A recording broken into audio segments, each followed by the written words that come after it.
Halo Tribun Video, jumpa lagi bersama saya Desi Triana di segmen Tribun Viral. Peristiwa pelemparan sperma yang terjadi di Tasikmalaya menggegerkan warga. Awal munculnya kabar tersebut bermula dari postingan salah seorang suami korban yang merasa tak terima dengan kejadian itu dan memviralkannya di sosial media serta melaporkannya ke pihak kepolisian. Hingga saat ini polisi masih memburu pelaku. Berikut informasi selengkapnya. Peristiwa pelemparan sperma di Tasikmalaya menggegerkan warga. Kasus ini mencuat ke publik saat salah seorang suami korban memviralkan kejadian ini sekaligus membuat laporan ke kepolisian. Polisi masih berusaha mengejar pelaku hingga saat ini. Kasus pelemparan sperma masih meresahkan warga Tasikmalaya saat ini, terutama para wanita.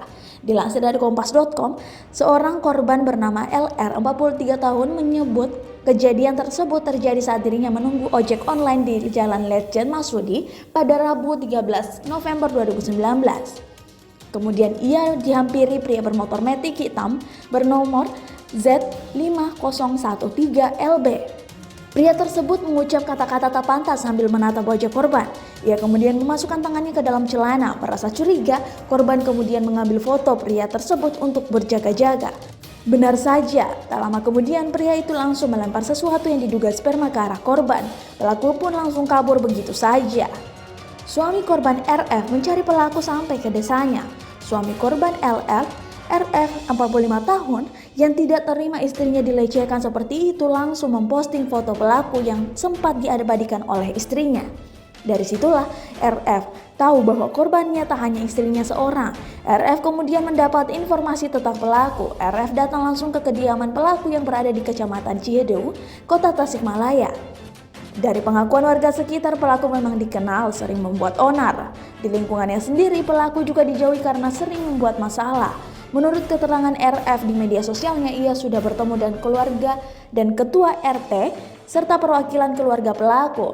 Mereka pun kooperatif dan memasrahkan kasus ini ke pihak kepolisian. Saat RF mendatangi tempat tinggal pelaku tidak ada di tempat dan tidak diketahui keberadaannya. Berdasarkan informasi dari akun media sosial sang suami korban LR membuat laporan ke kepolisian Resort Tasikmalaya Kota pada 14 November 2019.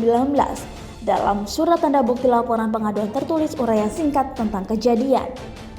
Sementara itu suami korban RF membantu menyebarkan foto pelaku dengan harapan bisa membantu polisi menangkap pelaku. Saat kejadian pula, korban LR memotret pelaku dengan ponselnya. Nomor kendaraan yang digunakan pelaku pun terlihat dengan jelas, yaitu Z5013LB. Namun sayang, berdasarkan keterangan suami korban, plat nomor itu palsu sehingga menyulitkan pencarian polisi.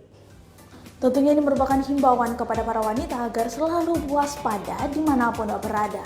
Terima kasih telah menyaksikan tayangan ini. Jangan lupa like, share, komen, serta subscribe channel dari Tribun Timur Video. Saya Desi Triana pamit undur diri dan sampai jumpa.